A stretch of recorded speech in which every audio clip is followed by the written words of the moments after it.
Moikka! Eli mä ajattelin kuvata teille videota taas, koska mulla ei ollut tänään töitä. Mä menen vasta huomenna sinne. Ja mä en oo nyt tänään tehnyt mitään sen tähdellisempää vielä. Ja mä ajattelin, että mä voisin kuvata videon. Aamulla mä heräsin siihen, kun meillä alkoi tuossa etupihalla semmonen remontti. Meillä uusitaan viemäriputkia, koska ne on tosiaan mennyt hajalle ajan kuluessa ja tossa meidän etupihalla on semmonen, siinä heti oven vieressä semmonen 2 metriä syvä kuoppa ainakin.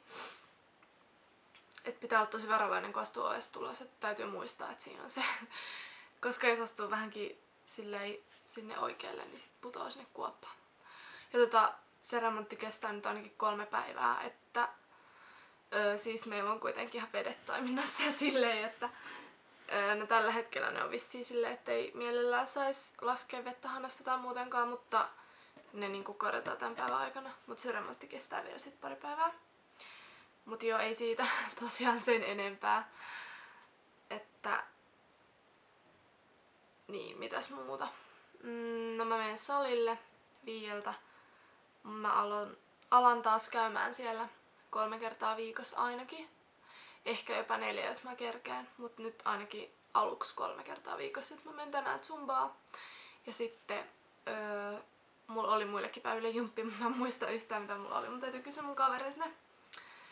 Ja käytiin tänään kaupungissa nopeasti pyörähtämässä, kun mä tarvin kalenterin. Kun mulla on paljon helpompi, kun mä merkkaan siihen kaikki työvuorot ja semmoset, niin, ja salit ja niin edelleen, niin mä muistan ne paljon paremmin, kun mulla on tosi huono muisti, että mä meinaan sitä aina unohdella kaikki. Ja mulla ei nyt ollut mitään ihmeellisempää asua päällä, kun me käytiin vaan tosiaan parissa kaupassa, niin mulla oli vaan ihan tällä niinku kotihuppari. Et en mä niinku yleensä käytä tätä missään julkisilla paikoilla, mutta nyt mä vaan laitoin tän kauppaan, kun en mä jaksanut silleen panostaa mun pukeutumiseen. Enkä mä tänään mene muualle kuin salille ja sit illalla pyöräilee ehkä kaverinkaan, niin en jaksanut miettiä edes mitään päälle pantavaa. Mut mä ostin tosiaan sen kalenterin. Ja se näyttää tältä.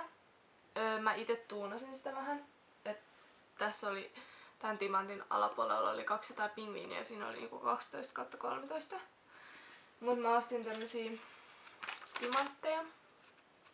Ja sitten mä laitoin ne niinku tuohon keskelle. Ja nää on Tiimarista molemmat tää kalenteri ja noi tarrat. Et mä kävin kirjakaupassakin, mutta se oli se tää kalenteri, tää sama, oli euron kalliimpi. Niin totta kai fiksuna ihmisenä menin sitten Tiimariin ja ostin sieltä sen halvemman version. Ja tää näyttää sisältältä. Eli täällä on niinku aina 1 päivälle koko sivu ja sitten viikonloppuna on niinku jaettu tolle 1 sivulle. Ja mä oon tänne jo vähän merkkaillutkin kaikkia työvuoroja ja salivuoroja.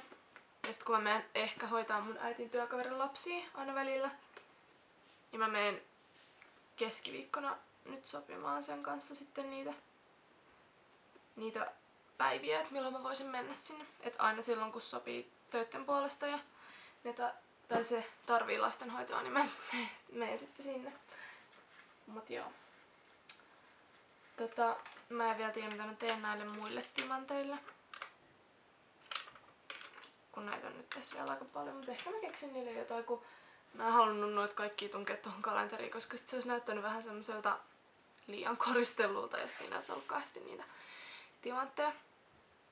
Mutta ei mulla ollut nyt silleen mitään sen ihmeellisempää puhuttavaa. Mä vaan ajattelin alkaa kuvaa videota, kun mun teki mieli tehdä tämmönen taas blogiin. Mutta mä menen nyt, mulla on hajukaan mitä kello on, seurataan 3, niin menen ehkä syömään kohti jotain ja sitten alan valmistautua sinne salille päin, kun mun täytyy tosiaan ladata se salikortti vielä, niin täytyy mennä hyvissä ajoin sinne. Mutta mä laittelen tän videon nyt latautua tonne YouTubeen, niin illalla laitan sen sitten blogin puolelle. Mutta ei silleen mitään ihmeellisempää asiaa ollut tällä kertaa. No niin, moi moi!